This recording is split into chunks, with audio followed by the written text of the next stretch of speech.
tarde, nossos ouvintes. Nós queremos nesse dia compartilhar a palavra com você.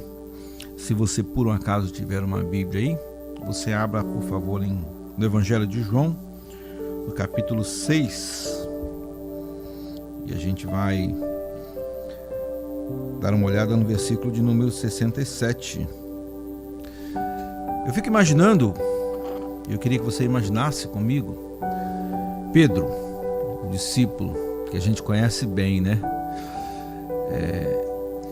Ele está à beira do mar e de repente surge alguém que lhe desafia a jogar a rede para o outro lado, e ele mesmo, sem ter conseguido pescar nada durante toda aquela noite, pescador experiente, ele atende a voz daquela pessoa que surge do nada, determinando ou mandando que ele lance a rede do outro lado, e mesmo contra todas as possibilidades, ele, pescador, resolve jogar a rede para o outro lado, e quando ele puxa a rede, vem cheia de peixes, e ele se depara, ele entende então que ele está diante de alguém que tinha algo diferente a oferecer, algo que ele não conhecia. Ele é desafiado por esse alguém a seguir, e ele larga tudo e vai seguir. Durante 3 anos, Pedro vai vendo esse alguém, que a gente sabe que é Jesus, né? Realizar milagres. Ele vai vendo os pães sendo multiplicados, as pessoas vão se achegando. Esse alguém é novo porque ele tem um discurso diferente, ele vem falando das pessoas, como as pessoas realmente são bem-aventuradas, como fazer, como viver, e um discurso totalmente diferente do que normalmente se tinha, porque até então a gente achava, né, na visão de Pedro, que era olho por olho e dente por dente, mas ele vem ensinando uma doutrina, um jeito diferente, e as pessoas vão se achegando. Na verdade, isso parece uma igreja, porque ele vai mexendo com a vida das pessoas, e Pedro vai acompanhando isso. Ele vê de repente uma multidão que ele não era acostumado a ver junto com ele, e ele está seguindo junto com a multidão, e todas as pessoas estão satisfeitas cada vez mais, e parece que aquela igreja, né, aquele ajuntamento de pessoas vai se tornando algo tão bom. Eu fico imaginando o amigo de Pedro chamado Judas vendo o caixa se encher, né, de ofertas e tal, e de repente a igreja está no seu melhor momento, quando de repente o líder da igreja começa a endurecer o discurso. E aí o líder começa a falar: olha, se alguém quiser realmente me seguir, precisa negar-se a si mesmo, precisa tomar cada dia a sua cruz para então me seguir, tem que deixar pai e mãe, tem que mudar as prioridades. E quando o discurso do líder muda, as pessoas começam a sair da igreja. Aquela igreja que tinha quase 5.000 pessoas começa a diminuir, vai diminuindo, e Pedro está ali vendo tudo isso, e ele parece não compreender o que está acontecendo, porque a igreja está esvaziando. De repente, eu estou imaginando aqui, Pedro chega para Jesus e diz: Senhor, as pessoas estão indo embora, o seu discurso endureceu muito, não era assim que a gente pensava que seriam as coisas. E justamente agora que a igreja estava crescendo tanto, o discurso muda, as pessoas começam a querer ir embora, e Jesus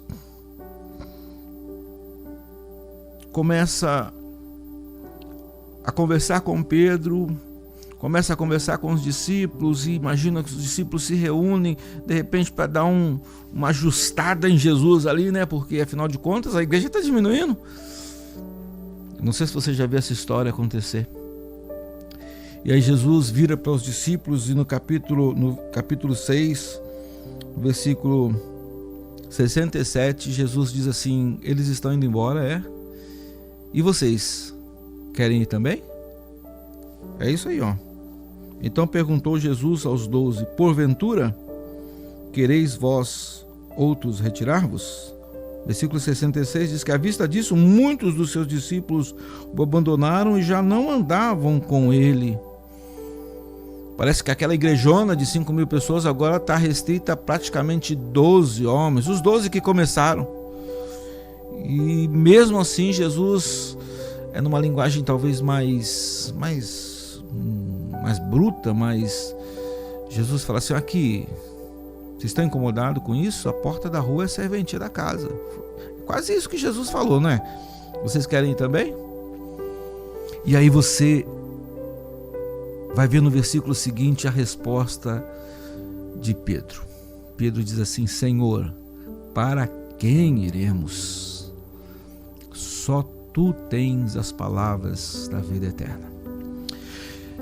Pedro, assim como os demais discípulos e as pessoas todas, tinham um monte de motivos para deixar Jesus. Afinal de contas, a gente esperava uma coisa, a gente esperava alguém que viesse restaurar o reino a Israel, e a gente esperava alguém que viesse suprir todas as nossas necessidades. Afinal, ele é capaz de multiplicar pães e peixes. A gente esperava alguém que nos livrasse de depender dos hospitais, de depender dos planos de saúde. A gente esperava alguém que resolvesse o nosso problema financeiro, porque ele sabe até onde está a moeda, o peixe que tem uma moeda dentro, e de repente esse alguém muda o discurso. Então tudo isso eram motivos para as pessoas deixarem de ir naquela igreja de Jesus, aquele ajuntamento de pessoas. E as pessoas começam... É assim que normalmente acontece, tá? Eu não sei você. Não sei se já aconteceu com você. Talvez você, líder de igreja, esteja me ouvindo agora. E você já viu isso acontecer. As pessoas começam a procurar motivos para não estar na igreja. Motivos para não ir ao culto. Motivos para não mais continuar no ministério A, no ministério B, no ministério C. E às vezes você sente a falta de alguém no culto à noite, e aí na segunda, como bom pastor que você liga para a pessoa: e aí, meu irmão, tudo bem? Eu senti sua falta ontem. E a pessoa diz: pastor, e demora para dar uma resposta, e parece que a gente sente no coração assim, ela está tentando achar uma desculpa, está tentando dar um motivo para não ter estado no culto. Gente, mas como é que alguém procura um motivo para não estar no lugar onde Deus ordena a bênção e a vida para sempre? Que é isso, igreja, ajuntamento dos crentes, né? É o resultado do Salmo 133, que diz que é bom e agradável viverem unidos os irmãos. Isto é a igreja. E que diz que é ali onde o Senhor ordena a bênção e a vida para sempre. Aí você fica pensando, você pastor, você líder, você presbítero, você líder de ministério, fica falando: gente, por que as pessoas estão muito mais preocupadas em motivos para não ir, para não estar, para não fazer, do que motivações? Você sabe o que fez com que Pedro olhasse para Jesus, e mesmo diante daquela palavra dura que Jesus estava falando para os discípulos naquele momento crítico da igreja, do povo, você sabe o que fez Pedro dar aquela resposta, dizendo: Senhor, para quem iremos? Eram as motivações que Pedro tinha. Pedro conhecia Jesus.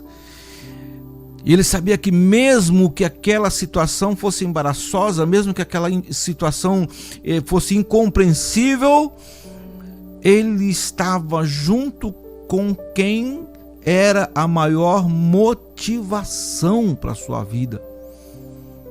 Sabe, às vezes nós conduzimos a nossa vida, principalmente a nossa vida cristã, nosso relacionamento com Deus, muito mais pelos motivos que temos do que pelas motivações. Eu vou te dar um exemplo. Você quer ver você se chegar a Deus, dobrar o seu joelho, você clamar, você chorar diante de Deus? Basta você ter um problema de saúde na família. Basta você ter um problema financeiro grave. Basta você encontrar um problema grave no seu casamento. Você que de repente é líder da igreja, quer ver o seu nível de relacionamento com Deus se estreitar? Basta a igreja começar a apresentar problemas. O que significa que a gente é muito mais movido pelos motivos que nós temos do que pela motivação. E a gente se esquece que muito antes de Jesus ter vindo ao mundo para multiplicar pães, muito antes de Jesus ter vindo ao mundo para fazer o cego enxergar, fazer o surdo ouvir, o coxo andar, o morto defunto levantar. Jesus veio ao mundo para buscar e salvar o que estava perdido. E isso não é um motivo, isso é uma motivação. A gente olha para a Bíblia e a gente vai ver pessoas que eram muito mais movidas por motivos do que por motivações. Olha o exemplo de Jonas. Deus manda ele fazer uma coisa e ele faz exatamente o contrário do que Deus estava mandando fazer. E mesmo tendo sido lá disciplinado, jogado no mar, mesmo tendo que ficar 3 dias no ventre lá do grande peixe, aí Jonas vai fazer o que Deus mandou, mas faz mal feito, faz de qualquer jeito. A Bíblia diz que uma cidade que era para ser percorrida em 3 dias, Jonas percorre em 1 dia, somente gritando que as pessoas precisavam se arrepender, e ainda fica chateadinho, cheio de mimimi com Deus, porque as pessoas se arrependeram. Você vai ver Saul, cara, no momento em que ele está lá vitorioso, em vez dele esperar o momento, esperar o profeta para oferecer o sacrifício, né, fazer aquele culto de gratidão, ele é movido pelos motivos que ele tinha e ele oferece um sacrifício que não era para ele oferecer. E ele vai ouvir aquela palavra terrível, dura do profeta, do sacerdote, que vai dizer para ele: melhor do que sacrificar é obedecer. Você está entendendo a diferença de motivos e motivações?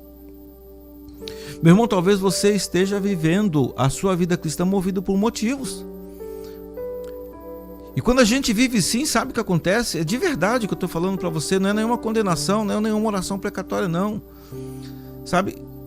Quando a gente é movido pelos motivos, então às vezes Deus precisa dar motivos para que a gente se chegue para perto dele.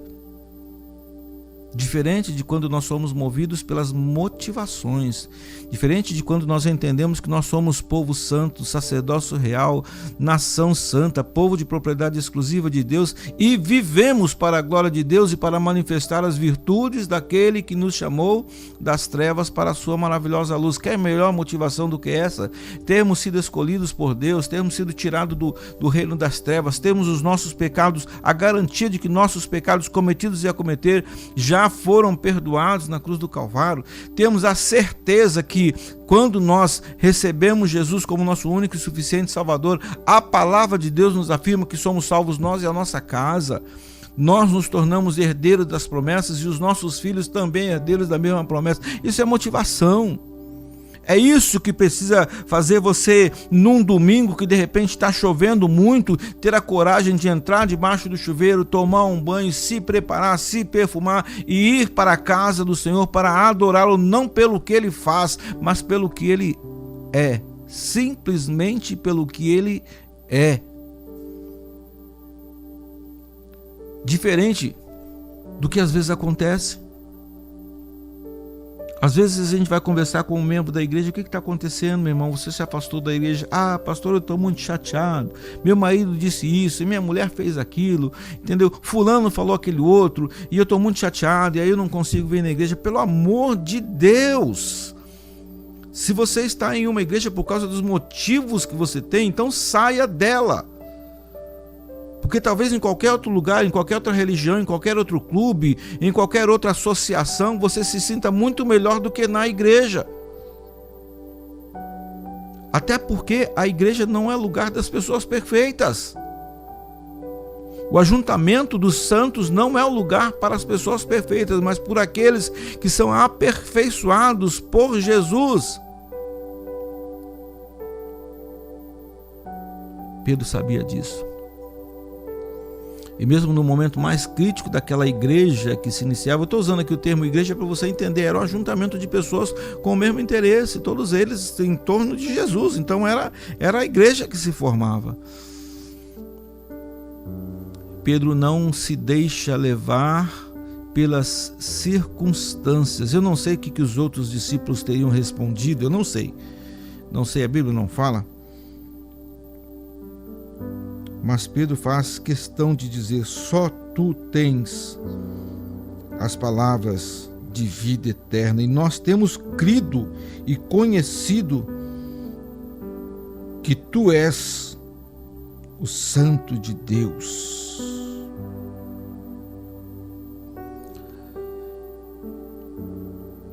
Precisamos rever os nossos conceitos. Aliás, toda vez que eu venho pregar aqui no Altar 88, essa é uma palavra que a gente não pode se esquecer. Nós precisamos rever os nossos conceitos.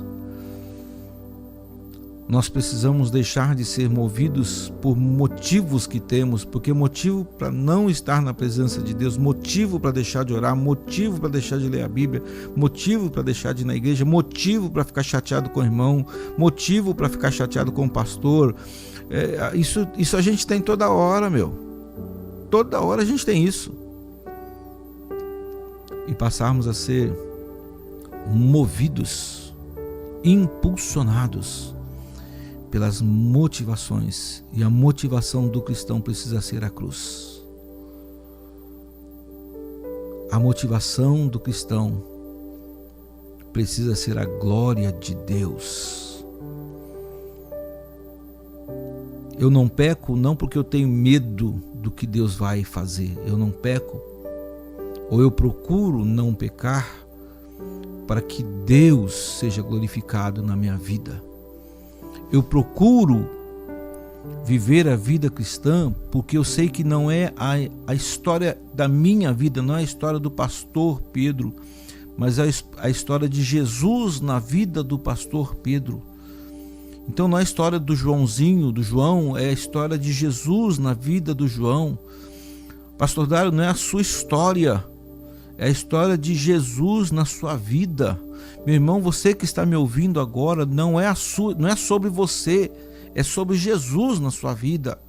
Porque quando for sobre você é um monte de motivos, mas quando for sobre Jesus é a motivação, a única e verdadeira motivação, aquilo que nos move de verdade a vivermos uma vida cristã, que antes de qualquer coisa tem como finalidade, como propósito, glorificar a Deus acima de todas as coisas. Não estou preocupado com ideologias, não estou preocupado com, como a gente acabou de ver agora há pouco no debate 88, né, com as placas das igrejas, com o nome da igreja, com o tipo de doutrina que aquela igreja, ou teologia, linha teológica que aquela igreja A ou B é conduzida, mas com o fato de que acima de todas as coisas é a igreja do nosso Senhor e Salvador Jesus Cristo. Então, se eu não estou legal em casa, eu vou aos pés da cruz. Se a minha saúde não está legal, eu vou aos pés da cruz. Se está tudo bem, eu vou aos pés da cruz. Se não está tudo bem, é aos pés da cruz é que eu sou motivado, é aos pés da cruz o lugar onde eu quero estar, independente das... Como eu te falei, a Bíblia está recheada de pessoas que eram movidas por motivos e outras por motivações. E uma das pessoas que me chama muita atenção é o apóstolo Paulo. Se você observar, você vai ver que Paulo fala assim, que aquilo que eu quero fazer eu não faço, aquilo que eu não quero fazer eu acabo fazendo. Ele tinha dificuldades, meu irmão. Ele tinha problemas, ele tinha desafios. Mas quanto mais o apóstolo Paulo se sentia frágil, quanto mais ele se sentia fraco, mais ele se colocava nas mãos de Deus. E quanto mais ele se colocava nas mãos de Deus, mais ele era usado como instrumento de Deus. E quando chega ao final da sua vida, quando ele sabe que ele está para ser condenado à morte, ele está para ser condenado à morte por causa do Evangelho. Ele vai dizer assim, eu não me envergonho do Evangelho. Quando a sua sentença de morte está quase para ser proferida, ele diz assim, eu combati o bom combate, eu completei a carreira e eu guardei a fé. Sabe por que o apóstolo Paulo pôde falar isso? Que às vezes a gente tem até medo de falar. é porque ele tinha uma motivação, e a motivação de Paulo era a cruz de Cristo. Nas suas cartas você vai ver ele se apresentando como aquele que está preparado, disposto a viver ou a morrer por Jesus. Às vezes eu fico me perguntando isso, irmãos. Às vezes a gente está disposto a morrer por Jesus. Já viu isso? Você chega para conversar com as pessoas e as pessoas estão dispostas a morrer, a viver por Jesus, mas você vai olhar a vida da pessoa, ela não está disposta nem a viver por Jesus, cara. Como é que afirma que está disposto a morrer por Jesus? Eu vou dar um exemplo bem prático para você. A minha igreja sabe do que eu penso a respeito. Quanto tempo dura uma partida de futebol? Normalmente é 1h30, mais aquele intervalo ali para a gente poder ir no banheiro, né? Isso não é assim que funciona? E aí você tem coragem de ficar ali preso àquela partida de futebol, quando não paga caro para ir lá no estádio assistir e ainda correr alguns riscos que a gente sabe que sempre tem, né? E você fica 1h30, 2 horas ali voltado só para aquilo. No final seu time perde. E quando você vai se colocar na frente da televisão para assistir o jogo de novo, de repente o seu time é aquele que está lá na faixa para baixar da classificação, e você não deixa de assistir o jogo, mas você vai à igreja. O culto era para começar às 7, deu um problema na mesa de som, ou aconteceu alguma coisa, deu 7h05, o culto ainda não começou, você já começa a sacudir o traseiro na cadeira incomodado. Aí o culto começa, e de repente o pastor naquele dia, sei lá, parece que o Espírito tomou ele mesmo, não tem jeito, e ele prega 40, 50 minutos, 1 hora, e você fica rebolando na cadeira, torcendo para o culto acabar, porque você já está cansado de estar ali. Isso se você não tiver levantado umas 4 vezes para tomar água e umas 3 vezes para ir no banheiro. Mas se o seu time estiver jogando, tu não levanta, cara, para ir no banheiro. Tu não levanta para tomar água. Então, meu irmão, não adianta você me dizer que você está disposto, preparado para morrer por Jesus, porque você não está preparado nem para viver. Isso sem contar que se o seu time for jogar no domingo, fatalmente, ou você não vai no culto, ou você vai chegar atrasado no culto. Não é assim que funciona? O que move a sua vida? Os motivos que você tem? Ou as motivações? Meu irmão, se o que te move são motivos, toma muito cuidado. Porque se Deus quiser, Ele te dá motivos para você ter que chegar perto dele. Eu conheci um pastor, muito amigo, pastor Ercino, talvez alguns irmãos que estão me ouvindo agora vão se lembrar dele, muito querido, muito sábio. Fica aqui meu abraço, pastor Ercino, está em Juiz de Fora agora. E ele costumava dizer que quando uma ovelha é muito rebelde e não quer caminhar junto com o rebanho, não quer caminhar junto com o pastor, então a primeira vez o pastor busca, a segunda vez o pastor busca, na terceira vez o pastor quebra a perna da ovelha, que é para ela não ter como mais andar longe, não caminhar distante. E se a ovelha insistir, ele quebra as 2 pernas da ovelha, porque aí que ela não tem como ir distante mais. É trágico isso, eu sei que é trágico. De repente você está pensando até que agora você tem um motivo para não ir na igreja. O pastor vai quebrar sua perna. É claro que isso era uma forma que ele tinha de trazer uma realidade para a gente. Mas, meu irmão, deixa eu te falar. Se o que você precisa para se achegar a Deus é um motivo, porque você não consegue ser movido pelas motivações, o fato de que Ele já te amou, mesmo eu e você sendo ainda pecadores, a Bíblia diz que Ele nos amou, sendo nós ainda pecadores. condenados, se você não consegue fazer disso uma motivação para servir a Deus, para estar no lugar onde Deus se manifesta, que é no meio do seu povo, porque não tem essa de crente dizer assim, pastor, eu me afastei da igreja, mas não me afastei de Deus. Não, se afastou sim. Não existe você se afastar da igreja, mas não se afastar de Deus. Não existe isso. Porque a igreja é corpo. E não existe viver fora do corpo. E quem está dizendo isso não sou eu, é a palavra de Deus, que a igreja é o corpo de Cristo. Paulo, inclusive, cita isso muito. E você com certeza nunca viu um rim andando sozinho, nem um fígado andando sozinho. Então não tem jeito de viver fora do corpo. Então se você está fora do corpo, que é a igreja, você está fora da presença sim. E você pode até continuar usando isso como desculpa. Você pode até convencer um monte de gente.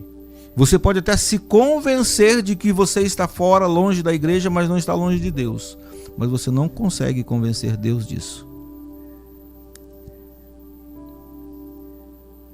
Porque quem é filho quer estar no lugar onde os irmãos se reúnem, a menos que você não seja filho. De repente você está falando aí, o pastor Pedro veio com um discurso duro. Pois é, o discurso é duro mesmo. O discurso é duro mesmo. Porque esse discurso não é para agradar você. É para trazer você de volta para a presença de Deus. É para trazer você de volta para o lugar de onde você nunca deveria ter saído. Deus tinha todos os motivos para me abandonar, para te abandonar e deixar a gente a nossa própria sorte. A Bíblia diz que nós estávamos condenados à morte e à morte eterna. Que os nossos pecados nos separam de Deus. Mas ele não foi movido por motivos. Ele tinha uma motivação.